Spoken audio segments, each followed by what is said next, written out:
Oke teman-teman, salam sejahtera untuk kita semua. Perkenalkan, nama saya Bronislawa Agat, biasa dipanggil Sony, kuliah di IKIP Budi Utomo Malang, jurusan Sejarah dan Sosiologi. Oke, kali ini saya akan menjelaskan keterkaitan hubungan politik, negara, dan kekuasaan. Yang pertama yaitu, kita ketahui dulu apa itu politik. Politik adalah proses pembentukan dan pembagian kekuasaan dalam masyarakat yang antara lain berwujud proses pembuatan keputusan, khususnya dalam negara. Nah, yang berikutnya ada beberapa politik yang dikembangkan oleh negara-negara di dunia, yaitu anarkisme, autoritarian, demokrasi, diktatorisme, fasisme, federalisme, feminisme, fundamentalisme, keagamaan, globalisme, imperialisme, kapitalisme, komunisme, liberalisme, libertarianisme, marxisme, meritokrasi, monarki, nasionalisme, rasisme, sosialisme, teokrasi, totalitarisme, oligarki.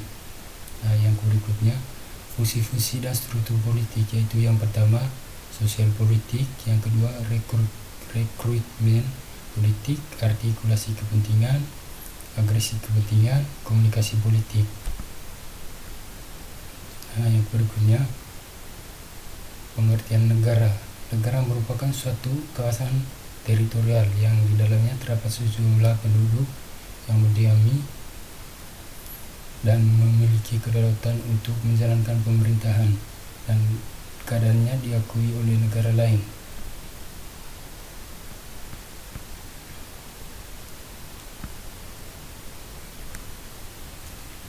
Oke, yang berikutnya politik negara. Politik negara adalah usaha yang ditempuh oleh warga negara untuk mewujudkan kebaikan bersama dan berkaitan dengan penyelenggaraan pemerintahan dan negara.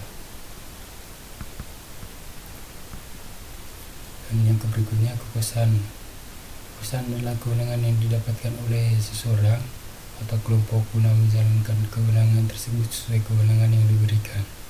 Kewenangan tidak boleh dijalankan melebihi kewenangan yang diperoleh atau kemampuan seseorang atau kelompok untuk mempengaruhi tingkah laku orang atau kelompok lain sesuai dengan keinginan dari perilaku.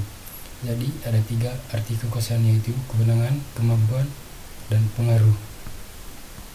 Nah, yang berikutnya politik kekuasaan. Politik kekuasaan adalah bentuk hubungan internasional ketika entitas berdaulat melindungi kepentingannya sendiri dengan mengancam entitas lain melalui agresi militer, ekonomi, atau politik. Nah, yang berikutnya hubungan politik negara dan kekuasaan, yaitu untuk mengatur kepentingan masyarakat seluruhnya, bukan untuk kepentingan pribadi ataupun kelompok. Untuk itu, ada pembatasan kekuasaan sangat diperlukan agar tumbuh kepercayaan masyarakat terhadap pemegang kekuasaan dan terciptanya keadilan dan kenyamanan dalam kehidupan. Nah, yang terakhir, dampak atau pengaruhnya.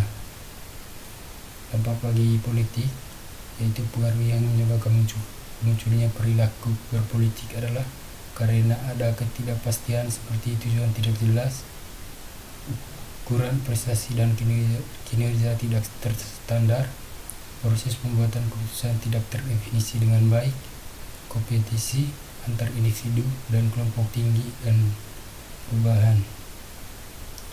Nah, yang berikutnya kekuasaan. Kekuasaan memiliki pengaruh potensial, yaitu ada 2, yaitu yang pertama kewenangan formal, kekuasaan pribadi.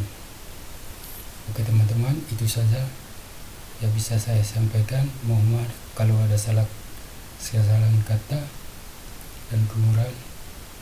Terima kasih.